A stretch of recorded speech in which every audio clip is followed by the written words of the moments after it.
ونعوذ بالله من شرور أنفسنا ومن سيئات أعمالنا من يهده الله فلا مضل له ومن يضلله فلا هادي له ونشهد أن لا إله إلا الله وحده لا شريك له ونشهد أن سيدنا وسندنا وحبيبنا ومولانا محمدا عبده ورسوله فقد قال الله تعالى في كلامه المجيد والفرقانه الحميد أعوذ بالله من الشيطان الرجيم بسم الله الرحمن الرحيم يا أيها الذين آمنوا ادخلوا في السلم كافة ولا تتبعوا خطوات الشيطان إنه لكم عدو مبين وقال تعالى إن الله وملائكته يصلون على النبي يا أيها الذين آمنوا صلوا عليه وسلموا تسليما اللهم صل على سيدنا مولانا وعلى آل سيدنا مولانا نحمده ونصلي على رسوله الكريم সম্মানিত মুসলিমবৃন্দ আসসালামু আলাইকুম ওয়া রাহমাতুল্লাহ আল্লাহ রাব্বুল আলামিনের দরবারে শুকরিয়া আদায় করছি যিনি আমাদেরকে সুস্থ রেখে পবিত্র জুম্মার নামাজের উদ্দেশ্যে মসজিদে এসে কোরআনে কারীম থেকে আলোচনা করার এবং শোনার একটি পরিবেশে বসার তৌফিক দান করলেন রব্বুল আলামিনের দরবারে শুকরিয়া আদায় করছি সকলে বলছি আলহামদুলিল্লাহ আরো শুকরিয়া আদায় করছি যে আল্লাহ রাব্বুল আলামিন অসংখ্য অগণিত মানুষদের ভিতর থেকে বেছে নিয়ে কোরআনে কারীমের জন্য যথাসময় আমাদেরকে কবুল করেছেন যে মাওলা যে মালিক যে রব আমাদেরকে সুযোগ করে দিলেন ওই রব্বুল আলামিনের দরবারে আরেকটি বার শুকরিয়া আদায় করছি সকলে বলছি আলহামদুলিল্লাহ সম্মানিত উপস্থিতি আলোচনার বিষয় গত 2 জুম্মা ধরে আমি যে আলোচনা করতেছিলাম ইসলামের মধ্যে প্রবেশ করার বিষয় নিয়ে আল্লাহ রাব্বুল আলামিন ইসলামে প্রবেশ করার নির্দেশ দিয়েছেন আর এই ইসলামে প্রবেশ করার জন্য আল্লাহ রাব্বুল আলামিন যেই সিস্টেম দিয়েছেন নমুনা দিয়েছেন সেটা হলো কালেমা। আমি বিষয় নিয়ে 2 জুম্মা আলোচনা করছিলাম। আজকের জুম্মায় আলোচনা হলো সেখান থেকেই আমরা যখনই ঈমানদার হব, বিশ্বাস আল্লাহর প্রতি আনবো, আনার পরে আমাদের প্রথম কাজ যেটা আল্লাহ দিয়েছেন সেই কাজ আমাদের ঐক্যবদ্ধভাবে করতে হবে। যদি সেই কাজ না করি, সে অনুসরণ যদি আমি না করি, তাহলে আমাকে আপনাকে এই ঈমান দিয়ে আল্লাহ রাব্বুল আলামিন জান্নাতে নেবেন না এবং জান্নাতে যাওয়ার কোনো সুযোগ হবে না। সেটা হলো কি? আল্লাহ রাব্বুল আলামিন কোরআনে কারীমের মাধ্যমে আল্লাহ স্পষ্ট জানাচ্ছেন, ওয়ালাকাদ বাআথনা ফি কুল্লি উম্মাতির রাসূলা আন ই'বুদুল্লাহা ওয়াজতানিবুত তাগুত। আল্লাহ রাব্বুল আলামিন প্রত্যেকটা নবীর সময়, প্রত্যেকটা জাতির জন্য, গোষ্ঠীর জন্য, প্রত্যেকটা এলাকার জন্য আল্লাহ রাব্বুল আলামিন যত নবী পাঠিয়েছেন, যত রাহবার, যত মানুষকে আল্লাহর দিকে আহ্বানকারী আসছে, সমস্ত নবী রাসূলগণ একটাই দাওয়াত দিয়ে বলেছেন, তোমরা সমস্ত মানুষগুলা আল্লাহ রাব্বুল আলামিনের ইবাদত, দাসত্ব, গোলামি ব্যতীত মানুষের কোনো গোলামি তোমরা করতে যেও না। এই ইবাদত এবং গোলামি আমরা মনে করি হলো নামাজ, রোজা বা যাকাত।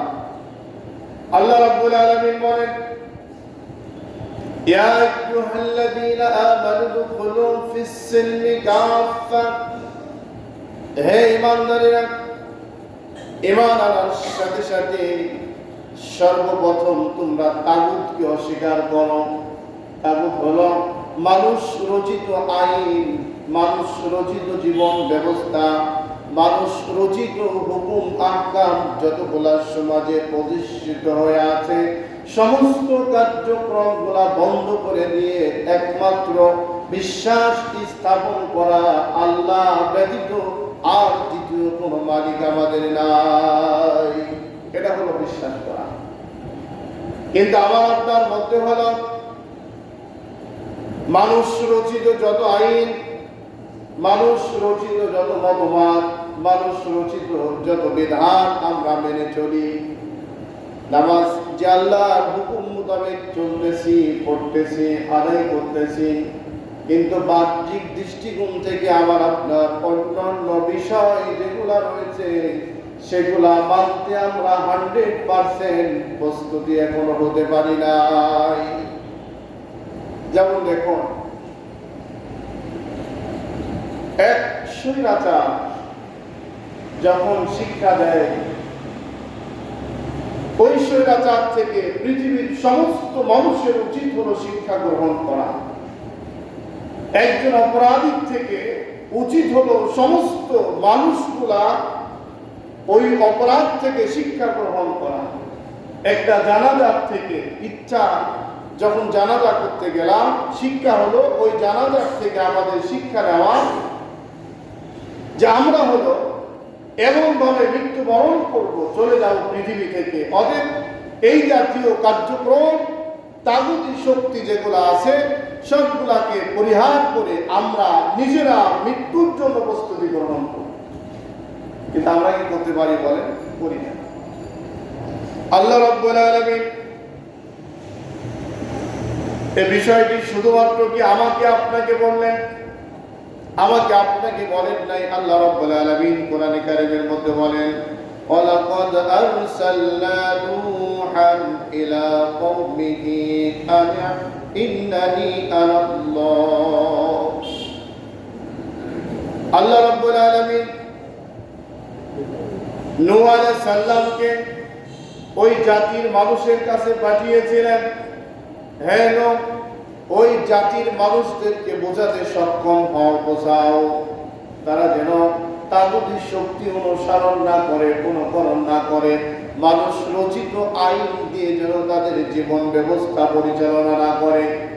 কারণ হলো ওই সমাজের মানুষগুলা সবচাইতে বেশি তাদের বিশ্বাস ছিল মূর্তি পূজার উপরে। ওদের বিশ্বাস ছিল আল্লাহ একজন আছেন, সব কিছু করতে পারেন। অন্তরের অন্তরস্থল থেকে এমন বিশ্বাস তারা খুবই কম করত। ওরা জানতো এই দেবদেবী মূর্তি আমাদের জীবন, আমাদের রক্ষা করার জন্য এর চাইতে মনে হয় বেশি কিছু আর পৃথিবীতে নাই, তারা মনে করত। আল্লাহ রাব্বুল আলামিন ওই জাতিকে নূহ আলাইহিস সালামের মাধ্যমে ৯৫০ বছর দাওয়াত দেওয়ালেন। ৯৫০ বছর দাওয়াত দিলেন ওই জাতির মানুষদেরকে দাওয়াত দেওয়ার পরে বললেন, তোমরা নিজেরা তাগুতকে অস্বীকার করো, মানুষ রচিত আইনকে অস্বীকার করো, মূর্তি পূজা অস্বীকার করো, দেব দেবীদেরকে অস্বীকার করো। তোমরা সমস্ত মতনৈক্যগুলা বন্ধ করে দিয়ে একমাত্র আমি আল্লাহর যে আহ্বান তোমাদের দিয়েছি এই আহ্বান ব্যতীত আর কারো কাছে তোমরা ধর্ণা দিও না। এমন অবস্থায় যখন ৯৫০ বছর চলে গেল, আল্লাহ রাব্বুল আলামিনকে বললেন, হে নূহ, কি অবস্থা তোমার এখন বলো, কতজন সদস্য হয়েছে? নূহ আলাইহিস সালাম বললেন, রব্বুল আলামিন এই জাতিকে তুমি গজব দাও, ধ্বংস করে দাও। আমি ডান দিকে দাওয়াত দিই, তারা বাম দিকে চলে যায়। আমি যখন নামাজের কথা বলি, ইবাদতের কথা বলি, তোমার আইন মানতে বলি, তোমার বিধান মেনে চলতে বলি, আমি যখন নবী স্বীকৃতি প্রদান করতে চাই, তারা অসংখ্য মানুষগুলা আমার বিরোধিতা ছাড়া আর কোনো কিছু করে না। এমন অবস্থায় আল্লাহ রাব্বুল আলামিনকে বললেন, আল্লাহ এদেরকে গজব না দিলে আর শিক্ষা হবে না। আল্লাহ রাব্বুল আলামিন এক পর্যায়ে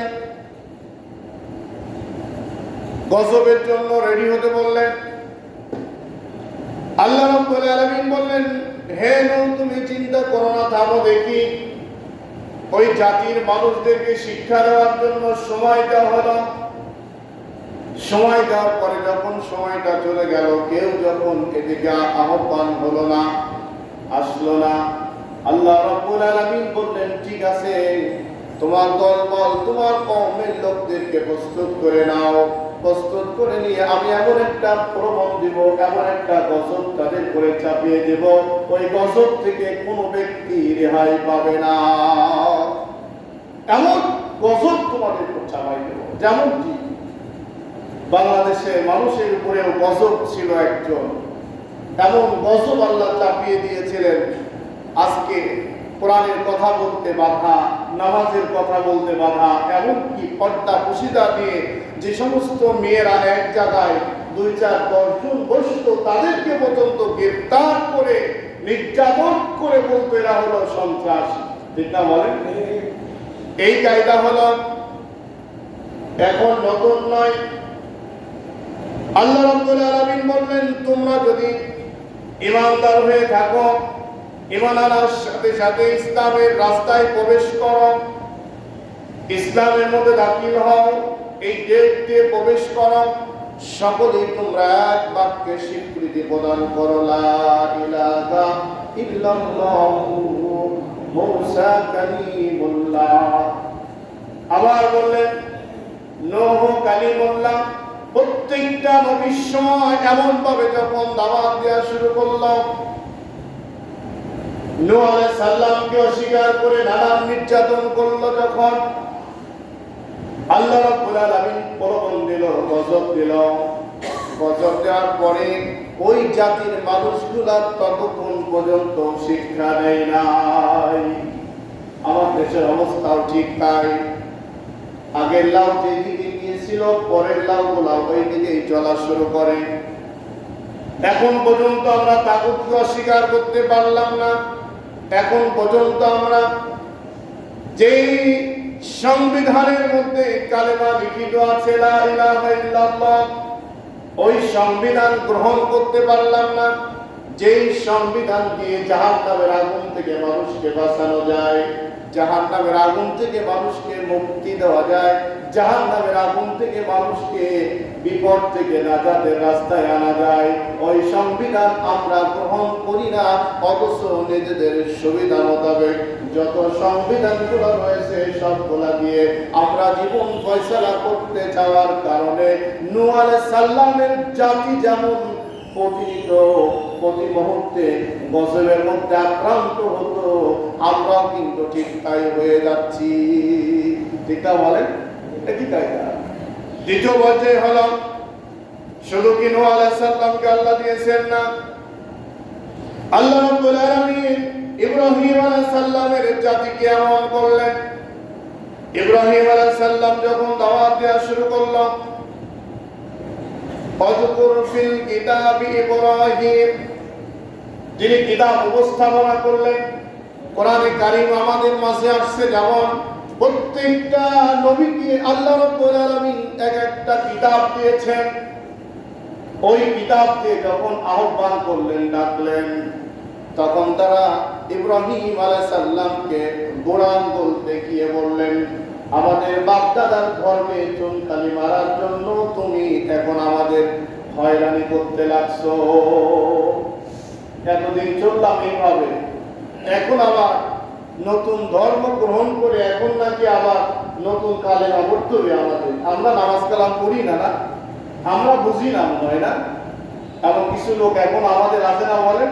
এই যে কয়েকদিন আগে, 2 দিন আগে সম্ভবত জিকির হলো, জিকির করেন আপনি, ঠিক আছে, জিকিরের সাথে সাথে আপনি নেচে নেচে উঠা লাগবে কেন? যেই কালেমা পড়ে হলো ইব্রাহিম আলাইহিস সালাম আগুনের কুণ্ডের মধ্যে নিক্ষিপ্ত হতে হলো, যেই কালেমা পড়ে নূহ আলাইহিস সালামকে দেশ ত্যাগ করতে হলো, যেই কালেমা পড়ে ঈসা আলাইহিস সালামকে এত নির্যাতন সহ্য করতে হলো, যেই কালেমা পড়ে হুদ আলাইহিস সালামকে নির্যাতন সহ্য করতে হলো, যেই কালেমা পড়ে আমার আপনার নবী, বিশ্ব নবী জনাবে মুহাম্মদুর রাসূলুল্লাহ সাল্লাল্লাহু আলাইহি ওয়াসাল্লাম, তিনিও নির্যাতন কিন্তু কম সহ্য করে নাই। আপনার কালেমার মধ্যে কোনো নির্যাতন নাই, অত্যাচার নাই, জুলুম নাই, সাদা পাঞ্জাবি পরে আপনি ঘোরেন আর তাসবিহ তেলাওয়াত করেন আর মনে করেন ও আমার চাইতে জান্নাতে যাবে কি? আছে না কিছু ভাই, বলেন? আমরা মনে করছি মন যা চাই তাই না। ইসলামের মধ্যে দাখিল যখন হয়ে যাবেন, কালেমার কাছে যখন আপনার সমস্ত স্বাধীনতাকে বিক্রি করে দিবেন, মাথা নত হয়ে গেল, আল্লাহ রাব্বুল আলামিন ঈমানদারদের এবার বলতেছেন, শোনো, ইন্নাল্লাহা আশতারা মিনাল মুমিনিনা আনফুসাহুম আমওয়ালাহুম বিআন্না লাহুমুল জান্নাহ। আল্লাহ রাব্বুল আলামিন বললেন, ঈমানদারেরা শোনো, তোমাদের জান এবং মাল, জীবন এবং তোমাদের সম্পদ, অর্থ সবকিছু আমার কাছে অক্ষ করে দিলে, বিক্রি করে দিলে, আমার কাছে হস্তান্তর করলে। অর্থ দেওয়ার মালিক আল্লাহ, জীবন দেওয়ার মালিক আল্লাহ, জায়গা জমি দেওয়ার মালিক আল্লাহ, ব্যবসা বাণিজ্য দেওয়ার মালিক আল্লাহ, সব কিছু আল্লাহ আপনাকে দেওয়ার পরে এবার আপনার থেকে আল্লাহ স্বীকৃতি দিয়ে বলেন, তুমি বলো, ইন্না সালাতি ওয়া নুসুকি ওয়া মাহইয়ায়া ওয়া মামাতি লিল্লাহি রাব্বিল আলামিন। সব দিয়েছেন আল্লাহ। আল্লাহ দেওয়ার পরে এবার বলে, বান্দা তোমার মুখ দিয়ে তুমি স্বীকার করো যে আমার নামাজ, আমার রোজা, আমার জীবন, আমার জান, আমার মাল সবগুলো আল্লাহ তোমার জন্য ছাড়া আর কারোর জন্য খরচ করব না। কে শিক্ষা দিলেন বলেন? আল্লাহ। সব দিয়েছেন আল্লাহ। এরপরে আল্লাহ রাব্বুল আলামিন শুধু আমার আপনার জন্য এই কার্যক্রমগুলো করেন নাই। ইব্রাহিম আলাইহিস সালাম যখন দাওয়াত দেওয়া শুরু হয়ে গেল, ইব্রাহিম আলাইহিস সালামকে ওই জাতের লোকেরা নমরুদের নেতৃত্বে বললেন, এ তো আমাদের সমস্ত স্বাধীনতাগুলো হরণ করে ফেলল, আমাদের স্বাধীনতা হরণ করে ফেলল। তার মানে হলো প্রত্যেকটা নবীকে পৃথিবীর সবচেয়ে বড় সম্পদ একটা মানুষের হলো উত্তম চরিত্র। ঠিক না বলেন? যার চরিত্র নাই তার কিছু আছে আর বলে যার চরিত্র নাই তার সব নাই, যার আমানতদারি নাই তার সব নাই। নবীদের অনেক মৌজেদার মধ্যে বড় মৌজেদা দিয়েছিলেন তিনটা। একটি হলো ওহী, আরেকটা হলো উত্তম চরিত্র। যে নবীদের দিক তাকালে মানুষের মনটা অটোভাবে নরম হয়ে যেত, মানুষগুলা পাগল হয়ে যেত। আমার আপনার নবী যখন ঘর থেকে বের হতেন, খিদা যন্ত্রণায় মানুষগুলা আহাজারি করত, 2 দিন 2.5 দিন পর্যন্ত খাবার নাই, চুলায় আগুন জ্বলে নাই, অথচ বিশ্ব নবীর চেহারার দিকে তাকালে সমস্ত মানুষের খিদা পর্যন্ত নিবারণ হয়ে যেত। সুবহানাল্লাহ। আমরা কোন নবীর উম্মত একটু ভেবে দেখেন, যে নবীর ব্যাপারে আল্লাহ রাব্বুল আলামিন বলেন আমা আরসালনাকা ইল্লা রাহমাতান লিল আলামিন। আল্লাহ রাব্বুল আলামিন বললেন এরা শুধু তোমাদের নবী না, শুধুমাত্র নেতা না, শুধুমাত্র একজন পথ প্রদর্শক তোমাদের জন্য নয়, এমন একটা নবী দিলাম, এমন একটা নেতা দিলাম, এমন একটা ব্যক্তি তোমাদের জন্য দিলাম যার জীবনের শুরু থেকে শেষ মুহূর্ত পর্যন্ত গবেষণা করো, চিন্তা করো, আলোচনা করো, যা কিছু করো তোমরা, কিয়ামত হয়ে যাবে ওই নবীর শেষ মাথা কোথায় এটা তোমরা খুঁজে পাবে না। সুবহানাল্লাহ। এই হলো নবী আমাদের। সেই নবী দাওয়াত দিলেন, দাওয়াত দেওয়ার পরে সেই নবীকে নির্যাতন সহ্য করতে হলো, অপমান সহ্য করতে হলো, নবীকে জেল পর্যন্ত খাটতে হলো। তাহলে কালেমার মধ্যে যখন আপনি প্রবেশ করবেন, ইসলামের মধ্যে যখন আপনি প্রবেশ করবেন, প্রথম নাম্বার যে কাজটি সেটা হলো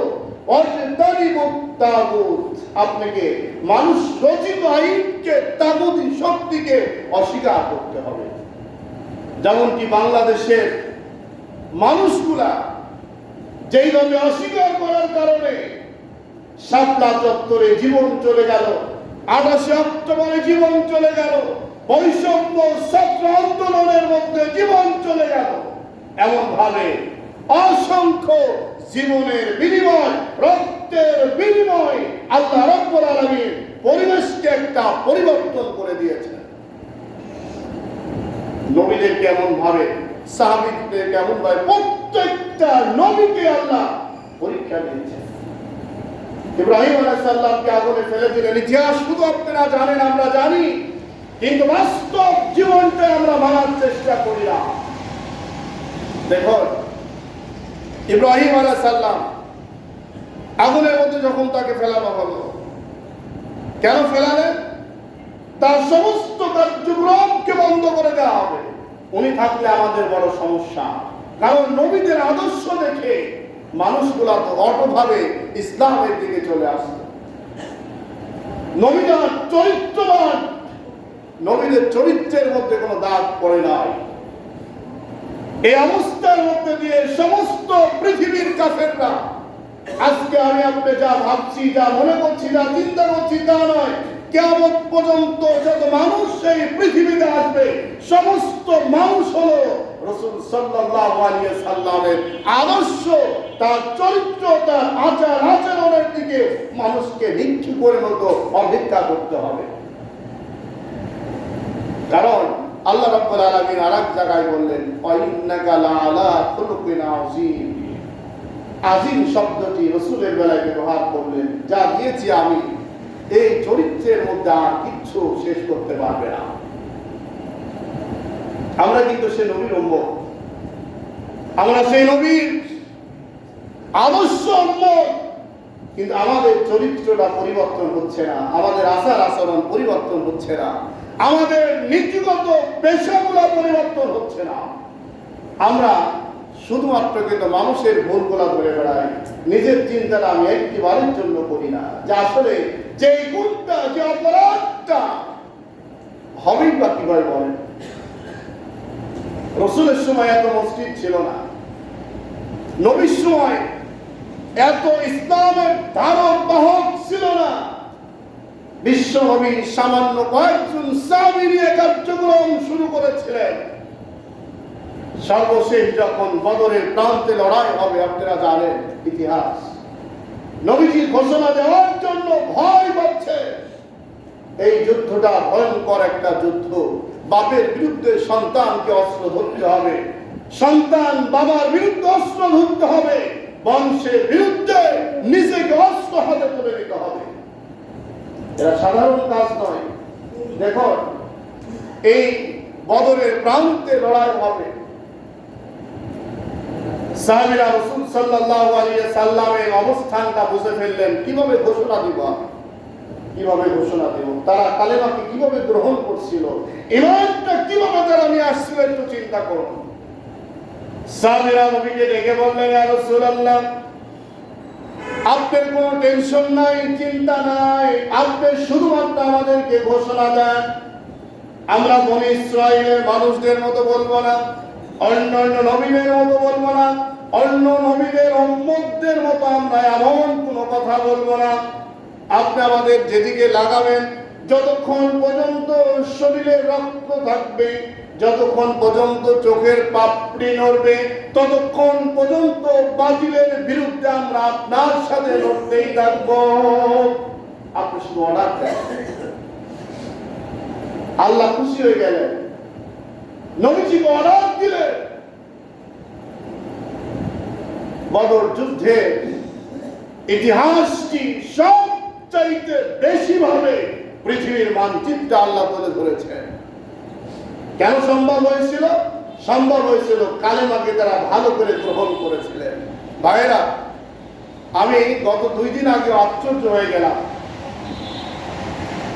এই যে আমাদের মসজিদগুলো যারা পরিচালনা করে, এখানে বাইরে থেকে অনেক লোকজন নামাজে আসেন, আপনাদের জানা দরকার।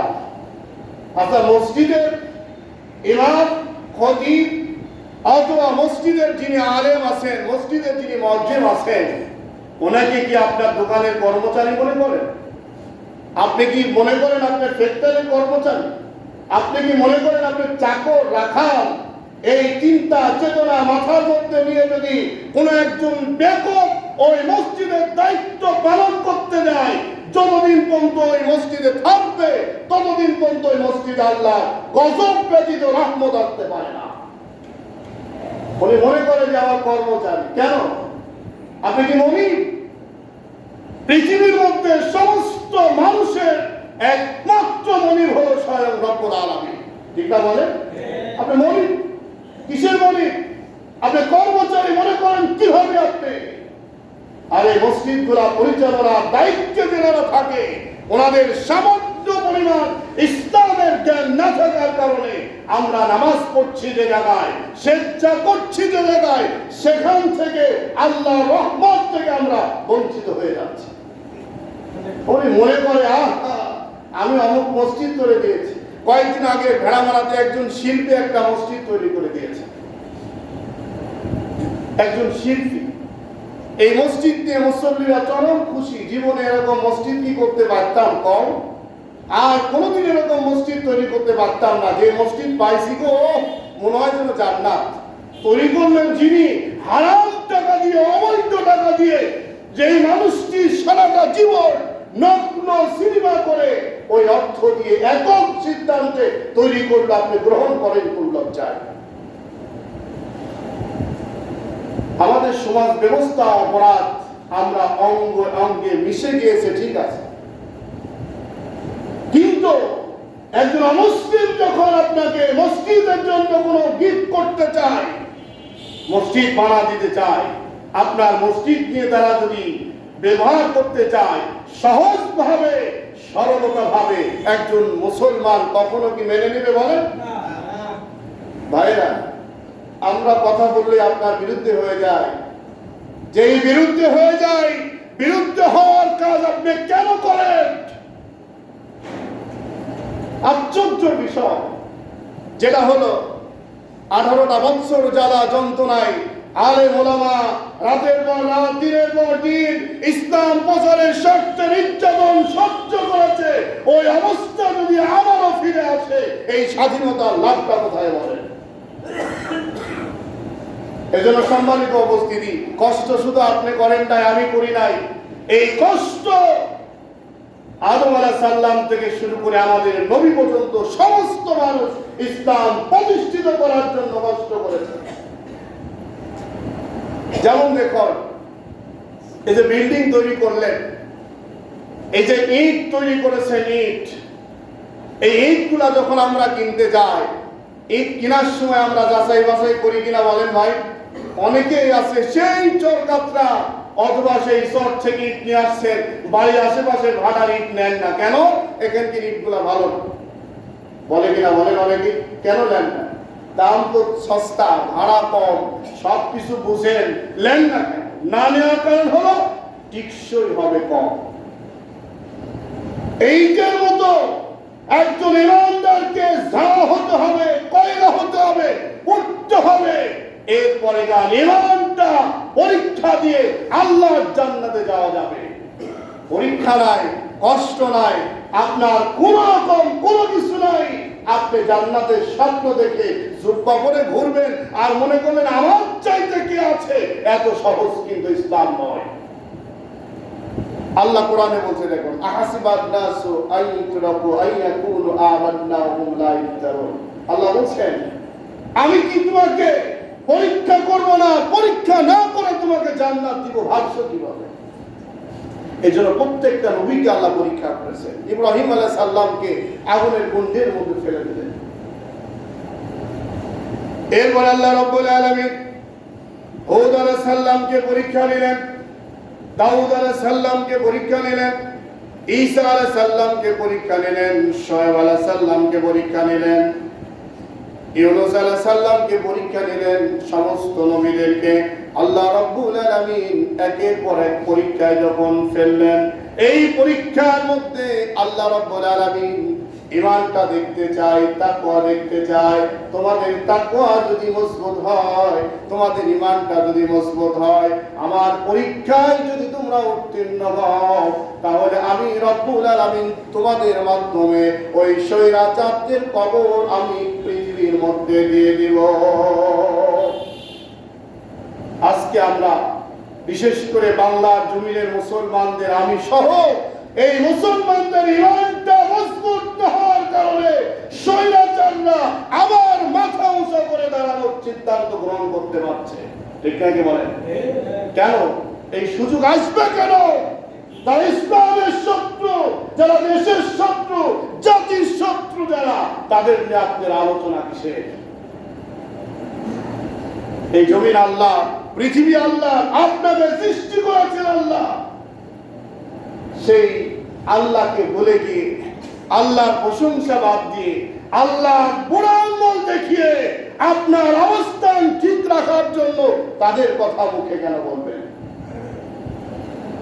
যেমন দেখুন, ফেরাউন অসংখ্য মানুষকে হত্যা করলেন,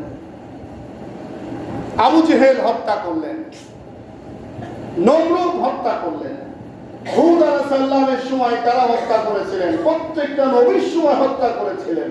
আমাদের দেশে তো আর নবী আসবে না। নবী যখন চলে গেলে পৃথিবীতে আর নবী আসবে না, নবীর দরজা বন্ধ। কিন্তু ইসলাম থাকবে কি থাকবে না বলেন? থাকবে না বলেন? ইসলাম আছে না নাই? ইসলাম পন্থীদেরকে ফেরাউনের কায়দায়, আবু জেহেলের কায়দায়, উতবার কায়দায়, নমরুদের কায়দায় এই মানুষদেরকে নির্যাতন করবে, হত্যা করবে, জুলুম করবে, অত্যাচার করবে। বাংলার জমিন একটা রেকর্ড। ঠিক না বলেন? কেন? আপনি কি অপরাধ? মানুষকে আপনি এইভাবে নির্যাতন করলেন, হত্যা করলেন। এতগুলা নবীর পরীক্ষা দিয়ে যদি ইসলামকে আল্লাহ রাব্বুল আলামিন জিন্দা রাখতে পারেন, বাংলাদেশেও জীবন কম দেওয়া হয় নাই। এত জীবন দেওয়ার পরে আমাদের সবচাইতে বড় ঘাটতি দুইটা জিনিস। তার একটা হলো উত্তম চরিত্রের অভাব। ঠিক না বলে? আমাদের চরিত্রের অভাব। আর হলো আমাদের ঈমানটা দুর্বল, ঈমানটা মজবুত করতে পারি না। ঈমান যদি মজবুত হতো, নিঃসন্দেহে যদি আমি আপনি বলতে পারতাম আল্লাহর সাহায্য আমার জন্য যথেষ্ট, আর কারো সাহায্য লাগবে না। আচ্ছা বলেন, আল্লাহ যদি সাহায্য করেন কাউকে, ওর কি আর কিছু লাগে ভাই বলেন? আল্লাহ সাহায্য করছেন না, আপনাকে আপনার প্রতিবেশী সাহায্য করে আপনাকে জীবিত রাখছেন, এর কোনো নজির আছে বলেন? যেমন দেখুন, আপনার অসুস্থ শরীর, প্রয়োজন হলো আপনার ওষুধ। এই অসুস্থ শরীরকে ঠিক করার জন্য প্রয়োজন হলো আপনার ওষুধ। ডাক্তার আপনাকে ওষুধ লিখে দিলেন, অত্যন্ত ভালো ডাক্তার, মানসম্মত ডাক্তার, জামানার শ্রেষ্ঠ ডাক্তার আপনাকে ওষুধ লিখে দিল। সেই ওষুধটা যদি আপনি নিজে যথারীতিভাবে ঠিক মতো না খান, নিয়ম না মানেন, অসুখ কি ভালো হবে বলেন? এখন দোষটা আপনার না ডাক্তারের? ব্যক্তির দোষ। আপনি ঠিক মতো ওষুধটা খেতে পারেন না, এই জন্য আপনার অসুখকে ভালো করতে পারে না। কিন্তু এই ভালো করার জন্য আল্লাহ রাব্বুল আলামিন মানব দেহের জন্য কোরআনে কারীমকে ঔষধ হিসাবে দিয়েছেন। এই কিতাব শুধু কিতাব তেলাওয়াতের জন্য নয়, এটা মানুষের সবচাইতে বড় একটা ঔষধ। শরীরের কোন জায়গায় লাগাবেন, কোন জায়গায় আপনি প্রয়োজন মনে করেন, পৃথিবীতে এমন কোন কাজ নাই যে কাজটা আল্লাহ রাব্বুল আলামিন কোরআনে কারীমের মধ্যে দেন নাই। ঠিক না বলেন? সব দিয়েছেন। কিন্তু সমস্যা হলো কি, ডাক্তারের প্রেসক্রিপশন যেমন আমরা ঠিক মতো ওষুধ না কিনে রেখে দিয়েছিলাম, অসুখ ভালো হয় নাই, ঠিক তেমন কোরআনে কারীম আসার পরে কোরআন দিয়ে আমরা না বোঝার কারণে আমাদের ব্যক্তি, সমাজ, পরিবার, রাষ্ট্র সমস্ত জায়গায় এই কোরআন খুলে খুলে তেলাওয়াত না করার কারণে, আলোচনা না করার কারণে, গবেষণা না করার কারণে আমাদের সমাজ থেকে অন্যায়, অত্যাচার, জুলুম, নির্যাতন, একের পর এক রাহাজানি, অন্যায়, অশ্লীল কাজগুলা, স্বৈরাচারগুলা দূরে যাওয়ার পরেও উকি ঝুঁকি পাচ্ছে। ঠিক না বলেন? এজন্য ভাই আমাদের দরকার কোনটা? দরকার হলো আমাদের ঈমানটা মজবুত করতে হবে, ঈমানটাকে মজবুত করতে হবে, আর উত্তম চরিত্রের অধিকারী হতে হবে আমাদের। চরিত্র বলতে শুধু মনে করেন না যে নিয়ে চলে গেলাম, এই চরিত্র খারাপ, সেটা না। এই সমাজের এমন মানুষ রয়েছে রাতের অন্ধকারে অন্যায়কে ন্যায় বলে, ন্যায়কে অন্যায় বলার মানুষ আছে না নাই বলে? চেয়ারে বসবার জন্য মনে করো না যে এই চেয়ার আজীবন তোমার জন্য থাকবে, তা নয়। অন্যায় অন্যায় বলেন, ন্যায় ন্যায় বলেন। এটা হলো চরিত্রের একটা মূল উপাদান। এই জন্য সম্মানিত উপস্থিতি, আসুন আমি আপনাদের সামনে যে আলোচনা করতেছিলাম, ইয়া আইয়ুহাল্লাযীনা আমানু দুখুলু ফিস-সিলমি কাফফা, ইসলামে পরিপূর্ণ দাখিল হও, প্রবেশ করো কালেমার মাধ্যম দিয়ে। কালেমা হলো ইসলামে প্রবেশের একটি গেট, আর এই গেট দিয়ে প্রবেশ করে আপনাকে আগে স্বীকৃতি প্রদান করতে হচ্ছে ফিতা কাটার আগে লা ইলাহা ইল্লাল্লাহ। আগে আপনাকে স্বীকার করতে হবে যে আল্লাহ ছাড়া কেউ নাই, আল্লাহ ছাড়া কোনো মালিক নাই, আল্লাহ ছাড়া কারো আইন নাই, আল্লাহ ছাড়া কারো বিধান নাই, আল্লাহ ব্যতীত আমাকে রক্ষা করার কোনো মালিক। এটা আপনাকে স্বীকার করে ইসলামে প্রবেশ করলেন। প্রবেশ করার পরেই যেটা আপনার মূল উপাদান, সেটা হলো ইহদিনাস সিরাতাল মুস্তাকিম। এই কোরআন, এটা হলো ইহদিনাস সিরাতাল মুস্তাকিম, সঠিক, সোজা, সরল একটি পথ। এই পথ দিয়ে চললেই আপনি জান্নাতে প্রবেশ করতে পারবেন ইনশাআল্লাহ। সত্যিকারই আমার আপনার জীবনটা দিয়ে আমরা মেনে দেখি আসলে কতটুকু আল্লাহকে সন্তুষ্ট করতে পেরেছি। যদি হয় আলহামদুলিল্লাহ, যদি না হয় তাহলে ইসলামে প্রবেশ করার পরে এদিকে সেদিকে তাকিয়ে কোনো লাভ নাই। আপনাকে অবশ্যই অবশ্যই ইহদিনাস সিরাতাল মুস্তাকিম এই পথটিকে অনুসরণ করতেই হবে আপনাকে। ঠিক কিনা বলেন? আল্লাহ যেন আমাদের কবুল করে, বলেন আমিন। আল্লাহ যেন আমাদের ঈমানটাকে মজবুত করে দেন, উত্তম চরিত্রের অধিকারী বানান এবং মৃত্যুর সময় আল্লাহ রাব্বুল আলামিন যেন ঈমানী হালতে মৃত্যুবরণ করে ওই জান্নাতে যাওয়ার জন্য আল্লাহ কবুল করে নেয়, বলেন আমিন। আখির দাওয়ানা আলহামদুলিল্লাহি রাব্বিল আলামিন।